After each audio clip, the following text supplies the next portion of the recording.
نے آپ بولا جلدی اندر چلے جاؤ. کیسے چلے جاؤ؟ میرے سب فارمیشن کہاں کہاں ہیں. آرمڈ ڈیو ہے جھانسی بوینا کے ایریا میں، دوسرا ڈویژن ہے نیچے آندھرا پردیش میں وغیرہ. کنسنٹریشن کرنا پڑے گا، ٹریننگ دینا پڑے گا، پلاننگ کرنا پڑے گا. میں بالکل تیار نہیں ہوں ابھی. تو کافی ناراض تھی میرے سے میم صاحب، مگر آخر کر مان گئی. اور میں نے کہا جب میں تیار ہوں گا آپ کو بتا دوں گا. اور میں نے اعلیٰ میں اعلیٰ پریپریشن کیا، جوانوں کو ٹریننگ دیا، سب پلان بنایا، سب چیز کیا تھا. اور مجھے پھر کوئی شک نہیں تھا کہ یہ میں لڑائی جیتوں گا اور بہت جلدی جیتوں گا. آپ جانتے ہیں پالیٹیشینز وغیرہ مجھے ہمیشہ پوچھتے رہے کتنے دن لگاؤ گے. اس پاکستان فرانس کی جتنا بڑا ہے، جو ایک طرف سے چلنا شروع کرو دوسری طرف جاؤ تو 1 مہینہ لگ جاتا. مجھے تو لڑ کے جانا، مجھے 1 مہینہ 1.5 مہینہ لگ جائے گا. جب میں نے 13 دن میں ختم کیا تو مجھے مسز گاندھی پوچھتے کہ Sam you said you will do it in 1.5 months, why in 13 days. تو میں نے کہا جو میں کہہ دیتا کہ 13 دن اور پھر 14 دن لگ جاتے تو آپ میرے پیچھے پڑ جاتے. 7th فلیٹ آ رہا ہے. بہت ہمارے بابو لوگ جو ہیں منسٹر لوگ ذرا ڈرے تھے. مجھے بلا کے پوچھا کہ دیکھو 7th فلیٹ کے پاس ہے نیوکلیئر ویپن، جو نیوکلیئر ویپن استعمال کرے تو میں کیا کر سکتا ہوں؟ کچھ نہیں کر سکتا.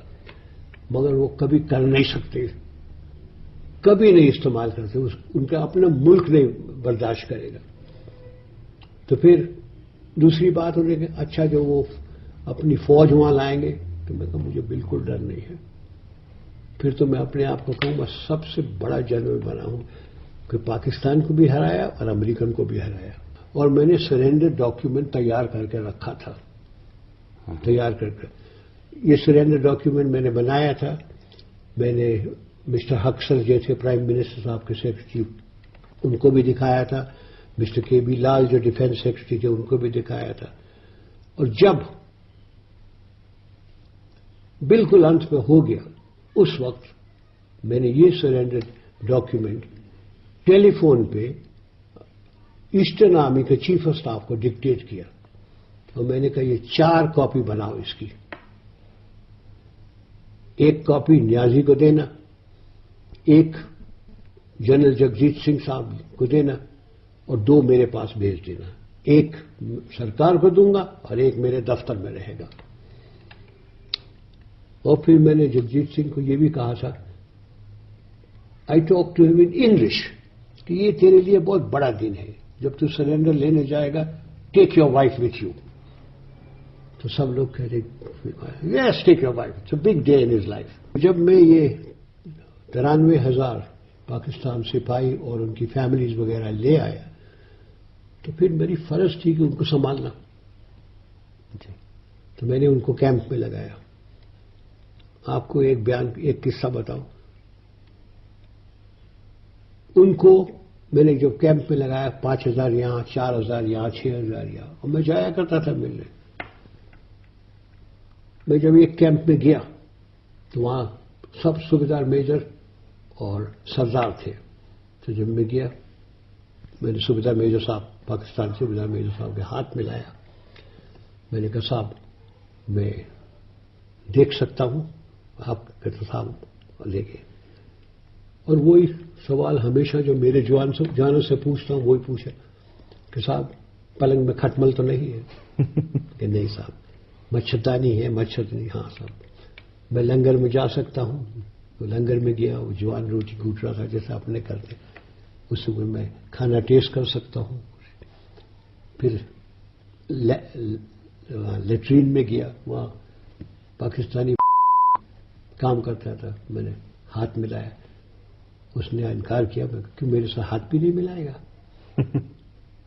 تو اس نے ہاتھ ملایا. جب ہم واپس آ گئے تو وہ صوبیدار میجر صاحب مجھے کہتے ہیں کہ حضور آپ گستاخی معاف کریں گے. میں کہا آپ صوبیدار میجر صاحب ہیں، جو مرضی ہے کہیں. کہتا اب ہمیں معلوم ہو گئی صاحب کہ آپ کی فوج کیوں جیتی ہے. آپ آئے، آپ نے ہم سے پوچھا کھانا ٹھیک ہے، کھٹمل تو نہیں ہے، مچھردانی ہے وغیرہ. ہمارے صاحب لوگ ایسا نہیں کرتے، وہ اپنے آپ کو نوابزادے سمجھتے ہیں. 62 میں جو چائنا کے ساتھ لڑائی ہوئی، اس وقت کرشنا مینن تھے ڈیفینس منسٹر. پہلی بار ہندوستان میں فوج کے بیچ میں، نیوی کے بیچ میں، ایئر فورس کے بیچ میں پولیٹیکل انٹرفیئرنس کیا انہوں نے، اور پولیٹیکل جنرلز بنائے، جیسے جنرل رومراو سنگھ، جنرل کول وغیرہ.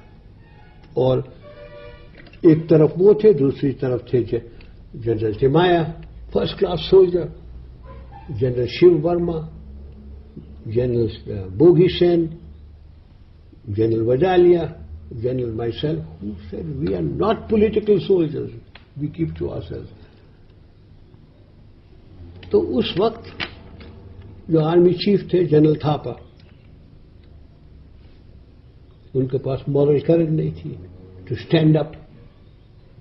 جب پنڈت جی نے کہا چائنا آ گئے تھا کہ تھرو دیم آؤٹ، اس وقت اس نے ہمت سے نہیں کہا کہ میری فوج ابھی تیار نہیں ہے،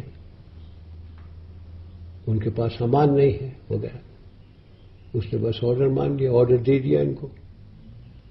فوج تیار نہیں تھی، کمانڈرز نالائق تھے. اس لیے نہیں تو فوج کبھی ہار نہیں سکتی.